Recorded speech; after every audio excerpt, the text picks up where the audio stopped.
Pak Ketua dan pimpinan yang semuanya saya hormati, rekan-rekan Komisi 8 yang saya hormati, Bapak Menteri Agama, beserta seluruh jajarannya yang semuanya saya hormati. Assalamualaikum warahmatullahi wabarakatuh. Selamat siang dan selamat sejahtera untuk kita semuanya. Alhamdulillah ini adalah raker pertama setelah kita reses raker dengan Kementerian Agama yang tadi telah disampaikan banyak hal. Saya akan melanjutkan apa yang disampaikan kawan-kawan. Pertama, saya tentu juga seperti kawan-kawan yang lain mengapresiasi pimpinan dan Pak Menteri Agama yang tadi telah menghadirkan kesepakatan untuk mengembalikan pemotongan dana BOS kepada prinsip semula yang sudah disepakati untuk tidak ada pemotongan. Jadi sesungguhnya ini adalah melaksanakan keputusan yang dulu sudah disepakati dan memang harusnya begitu. Pak Menteri Agama mestinya memang harus juga melakukan kontrol kepada bawahannya supaya tidak terjadi apa yang disepakati ternyata tidak dilaksanakan. Dan yang kedua, saya berharap nanti ketika pengembalian dana BOS itu tidak lagi dipotong itu, hendaknya betul-betul transparan dan ada laporan bahwa telah betul-betul dikembalikan dan tanpa ada potongan. Sampai ada kesepakatan di sini, tapi ternyata realisasi di lapangannya ternyata tidak sebagaimana yang kita sepakati. Dan yang ketiga juga ternyata di lapangan ada juga potongan-potongan yang lain yang juga bisa terjadi terhadap biaya operasional yang dibantukan oleh Kementerian Agama ini. Jadi saya berharap Kementerian Agama memastikan kepada seluruh jajarannya di tingkat apapun bahwa anggaran dari negara untuk membantu pesantren, madrasah, PTQ maupun juga lembaga-lembaga kajian, lembaga pendidikan agama yang lain betul-betul tidak ada pemotongan. Berikutnya terkait dengan isu-isu aktual ini yang memang perlu kami sampaikan Pak Menteri karena kami adalah wakil rakyat dan kami ketika reses kemarin dan atau setelah reses pun mendapatkan aspirasi yang sangat banyak dari rakyat dan juga umat yang sebagiannya telah disampaikan. Pak Menteri mungkin masih ingat dan mudah-mudahan masih ingat. Pertama kali kita kerja Komisi 8 dengan Menteri Agama, waktu itu juga sudah terjadi kritik yang sangat terbuka semacam ini karena pernyataan-pernyataan Pak Menteri yang lagi-lagi sebelum itu sudah bicara tentang radikalisme terkait dengan celana cingkrang, terkait dengan masalah berjenggot, terkait dengan hal yang kemudian menghadirkan kegaduhan yang sangat luar biasa. Dan pada waktu itu keputusan kita di rapat Komisi 8 dan Menteri Agama, waktu itu Pak Menteri meminta maaf dan berjanji untuk tidak mengulangi kegaduhan-kegaduhan karena terminologi yang dipergunakan yang menghadirkan multitafsir dan menghadirkan keresahan di tingkat umat. Waktu itu Pak Menteri Agama sepakat dan bahkan terbuka meminta maaf melalui Komisi 8. Tetapi belakangan beragam pernyataan Pak Menteri memang menghadirkan kegaduhan. Tadi Pak Menteri menyampaikan itu dalam forum tertentu dengan Kementerian Menpan RB. Saya kira harusnya tidak perlu dibedakan apakah kita berada di dalam forum tertutup maupun forum terbuka. Kalau kita menyampaikan kebenaran, ya tertutup ya benar, ya terbuka ya benar. Kalau kita menyampaikan kejujuran, ya tertutup ya jujur, terbuka ya jujur. Kalau kita menyampaikan keadilan, ya terbuka ya jujur, forum tertutup juga tetap jujur. Yaitu hanya forumnya saja yang berbeda, tapi kontennya harusnya tidaklah berbeda. Nah, misalnya tadi terkait dengan masalah radikalisme Pak Menteri, sekalipun lagi-lagi kita tidak memperdebatkan tentang definisi, sekalipun sesungguhnya itu harusnya didudukkan supaya tidak terjadi pembahasan yang ngalor ngidul yang tidak jelas. Radikalisme prinsipnya tentu salah satu di antara ujung-ujungnya adalah terorisme. Terorisme yang salah satu pilar utamanya adalah perilaku daripada Israel yang terus melakukan tindakan teror yang luar biasa terhadap Palestina dan tanah Palestina termasuk Masjid Al-Aqsa. Luar biasa yang mereka lakukan. Tetapi Pak Menteri Agama kita tidak pernah mendengar membuat pernyataan apapun terkait dengan kejahatan dilakukan oleh teroris Israel itu. Dan kemudian dalam konteks di Indonesia ini misalnya yang sekarang ini juga berlaku, Pak Menteri salah satu tugas di Kementerian Agama tentu adalah menjaga moral bangsa, keberagaman yang menghadirkan moralitas yang berkeunggulan. Tetapi kita belum pernah mendengar Pak Menteri mempermasalahkan terkait radikalisme kelompok-kelompok liberal, kelompok-kelompok yang menodai moral dan agama, misalnya radikalisme dari kalangan pedofilis yang melakukan pemerkosaan terhadap dan atau kejahatan seksual kepada anak-anak.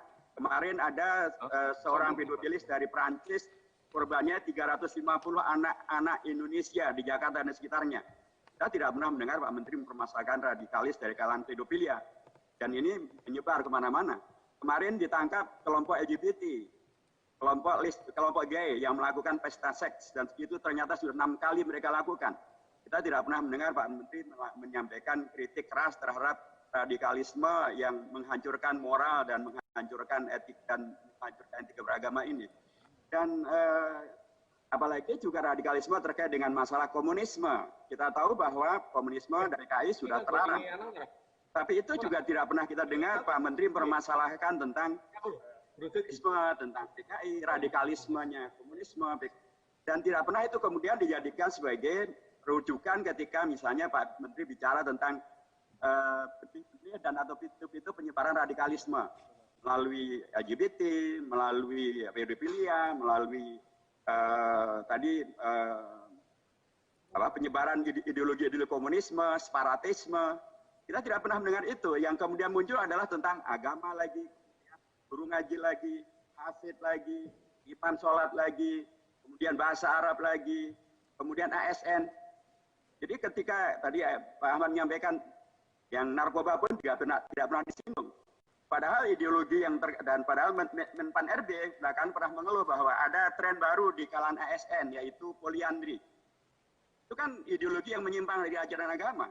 Itu juga nggak pernah disebut oleh Pak Menteri. Padahal harusnya yang pertama kali bicara itu adalah Pak Menteri Agama maksud saya. Jadi harusnya Menteri Agama kalau bicara tentang radikalisme janganlah berlaku tidak adil dan apalagi dengan definisi yang tidak jelas.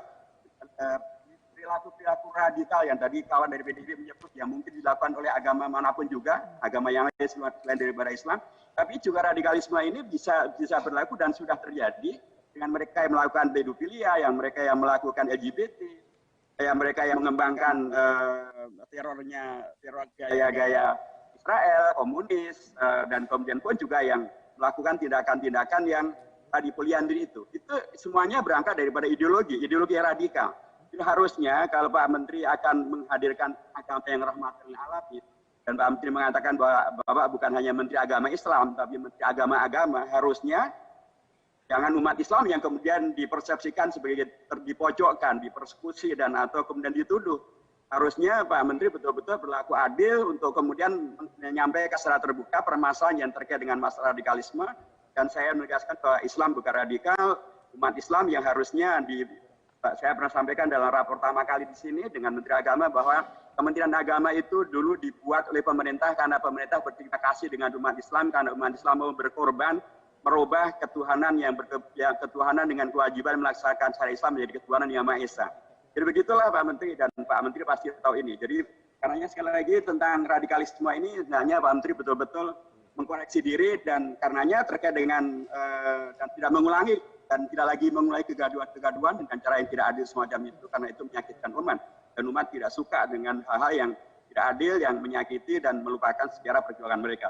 Berikutnya ini terkait dengan masalah tadi yang kawan-kawan sudah sebutkan juga yaitu tentang masalah sertifikasi dai atau penceramah bersertifikat.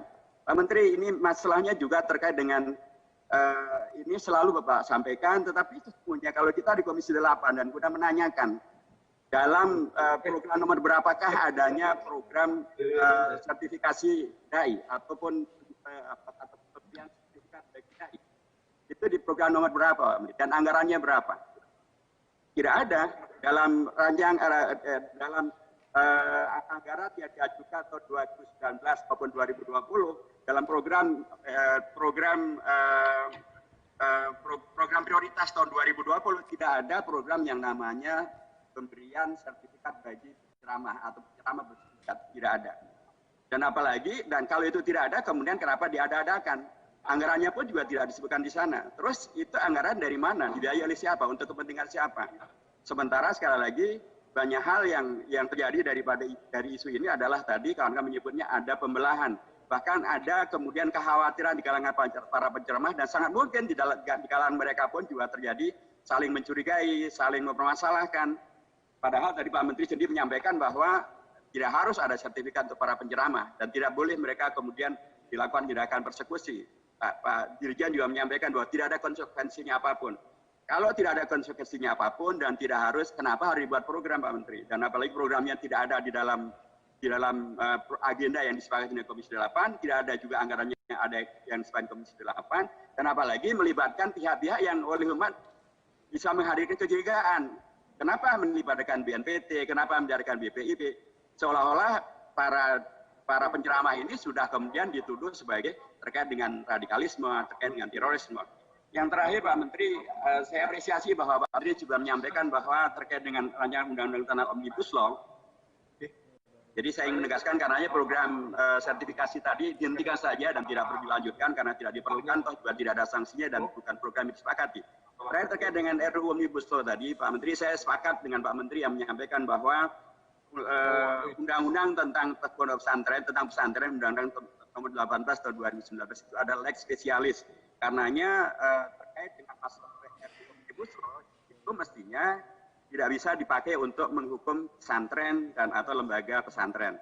Itu normanya begitu Pak Menteri. Tetapi dari sisi aturan, dari sisi fakta hukumnya, pasal 81 dari RUU Omnibus Law itu ungkapannya sangat jelas bahwa penyelenggara pendidikan baik formal maupun non formal harus berbadan hukum dan bila tidak berizin maka akan dikenakan sanksi kurungan bisa sampai 10 tahun dan atau denda sampai 1 miliar. Pak Menteri, kata-kata pendidikan formal maupun non formal itu termasuk di dalamnya adalah pesantren dan pondok pesantren dan juga madrasah-madrasah termasuk yang swasta.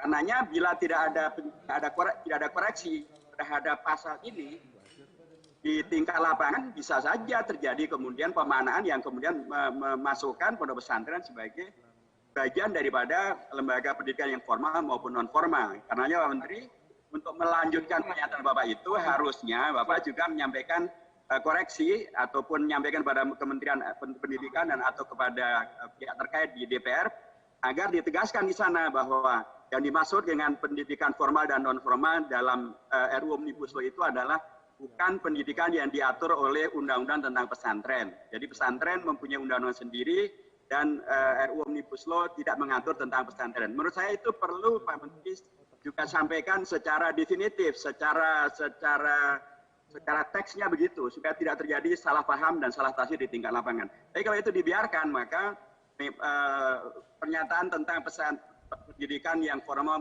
maupun non formal itu secara undang-undang memang termasuk di dalamnya adalah pesantren. Jadi agar para kiai kita, pesantren-pesantren kita yang telah berjasa bagi Indonesia dan kemerdekaan Indonesia melawan penjajah asing termasuk juga melawan PKI, itu agar kemudian mereka aman dan nyaman, maka penting betul untuk ada penegasan dari Pak Menteri yang kemudian masuk dalam Undang-Undang Omnibus Law itu bahwa yang dimaksud dengan pendidikan formal dan non formal dalam undang-undang ini adalah bukan pendidikan yang di bawah Kementerian Agama, bukan termasuk dengan pesantren. Atau dikoreksi dihilangkan saja Pak Menteri, bisa juga mengusulkan demikian. Cukup Pak. Saya kira demikian. Terima kasih. Mudah-mudahan kali ini adalah kali terakhir Pak Menteri menyampaikan kontroversinya dan berikutnya tidak mengulangi hal-hal yang kemudian tidak membuat umat menjadi tidak nyaman. Pak Menteri, kita tahu bahwa Kementerian Agama itu bukan baru kali pertama punya menteri dari latar militer. Dulu ada Pak Tarimiti Tahir, Masya Allah di mata umat sangat nyaman, sangat bagus. Dulu ada Pak Alam Sahratu Perwira Negara dan bahkan Allah itu memberikan pujian yang luar biasa dan apresiasi dari umat ketika beliau menyampaikan bahwa umat Islam memberikan hadiah terbesar bagi Indonesia, yaitu berupa perubahan sila pertama itu. Pak Menteri, Anda melanjutkan dari para tokoh itu dan hendaknya jangan kemudian hadirkan sesuatu yang membuat rakyat terus-menerus gaduh, tidak nyaman agar pernyataan-pernyataan dari Pak Menteri yang Cukup, Pak. menghadirkan ketidaknyaman di tingkat umat. Terima kasih. Assalamualaikum warahmatullahi wabarakatuh.